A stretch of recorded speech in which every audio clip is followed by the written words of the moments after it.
La prolongation de 85 chrono, toujours en compagnie de Wisline Souffrant et de Faudil Benabili du club de basket de la Garnache. L'éveil garnachois, on parlera basket dans quelques instants, mais on va commencer cette prolongation avec du tennis de table et notamment la National 1 féminine puisqu'on jouait l'avant-dernière journée de la deuxième phase ce week-end. Beaufou jouait son dernier match à domicile, c'était face à Saint-Maur. Les Meillerettes étaient déjà assurées de se maintenir avant cette rencontre, mais elles pouvaient progresser au classement en cas de victoire. Ce ne fut pas le cas puisqu'elle s'incline 10-7. L'équipe de Saint-Maur s'est présentée avec 3 joueuses numérotées. Ça n'a pas empêché Beaufou de mener au score 5-3.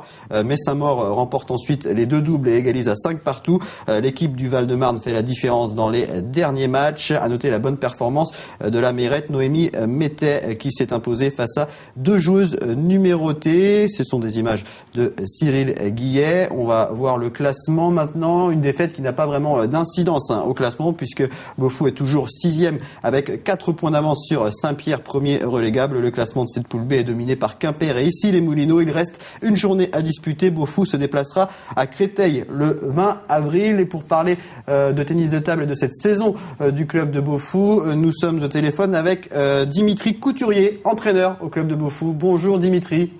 Bonjour. Merci de nous répondre. On va d'abord revenir rapidement sur ce match face à Saint-Maur et cette défaite de Beaufou 10-7. Ce n'est pas un drame, on va dire. Non, c'est pas un drame parce que l'équipe est déjà maintenue. Donc maintenant, elles essaient juste de jouer le meilleur classement possible pour l'année prochaine, mais c'est pas grave. C'est une saison qui globalement est conforme aux objectifs ? Oui, parce qu'on a perdu des joueuses.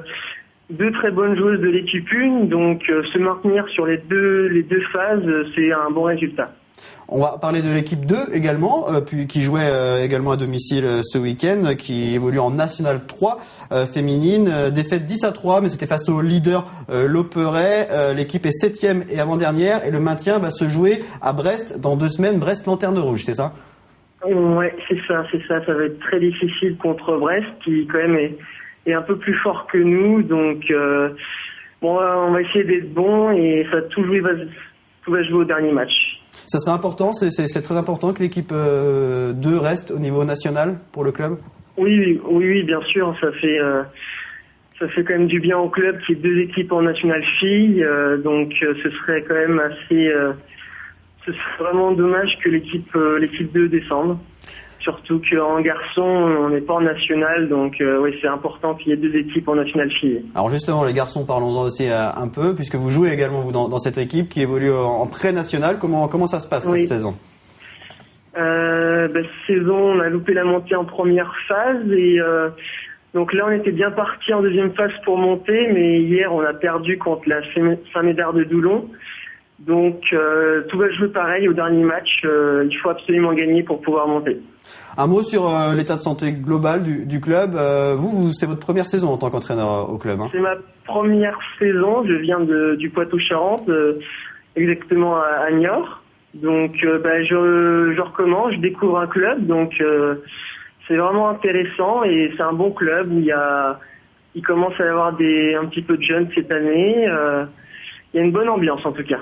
Merci en tout cas Dimitri de nous avoir répondu et puis on souhaite des bons résultats pour les derniers matchs des équipes de Beaufou. On n'oublie pas également les autres équipes vendéennes qui évoluent au niveau national puisque en National 2 masculine joue la Ferrière qui joue le maintien également cette saison et qui s'est incliné à Elancourt 11-6 ce week-end. Le maintien se jouera également dans 2 semaines. Et puis en National 3 masculine, La Roche-sur-Yon a battu Ploemer 11-6. On revient au basket avec nos invités de la Garnache. On parlait de Wisline tout à l'heure, donc qui vient de la région parisienne.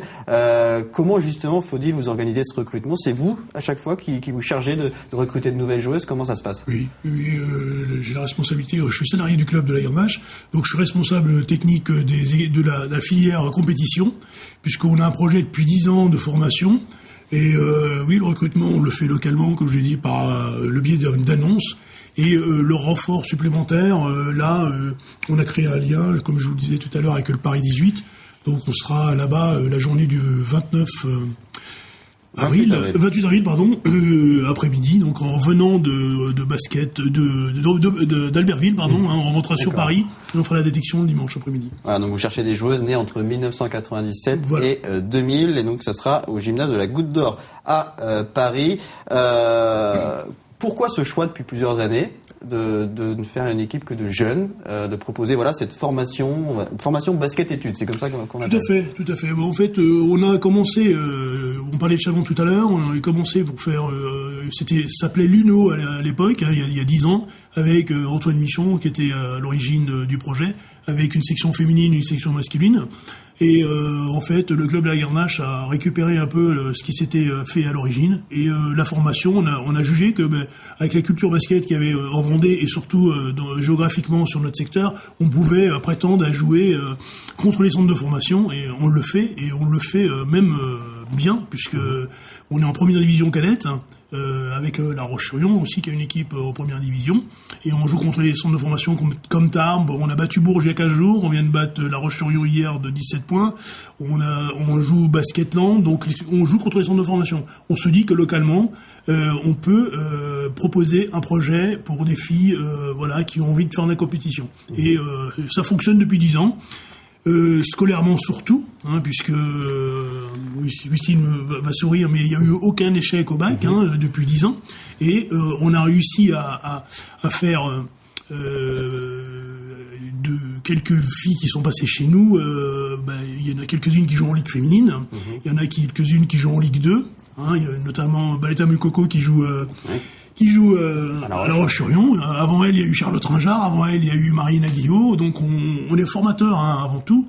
C'est vrai qu'on les garde pas par la suite, mais on joue sous ce créneau de la formation. Peut-être qu'un jour, on aura un projet un peu plus adapté. Et pour l'instant, on vit là-dessus. Notre formation qui va à la vitrine. La vitrine, c'est l'équipe de National 2, voire la LFA. Je pense pour l'instant, c'est notre niveau. Et ça permet à des jeunes joueuses de s'exprimer, puis de faire la compétition. Les projets féminins, il n'y en a pas beaucoup. Et quand on voit les défections sur le plan national des équipes par des forfaits, ou alors un manque d'équipes, notamment sur la Ligue 2, on peut se poser des questions. Donc on va se contenter de minimiser et de continuer à travailler sur notre projet. Comment on fait pour résister aux sollicitations parce qu'effectivement, elles sont jeunes, je ne sais pas si elles ont un contrat. Non. Elles résistent.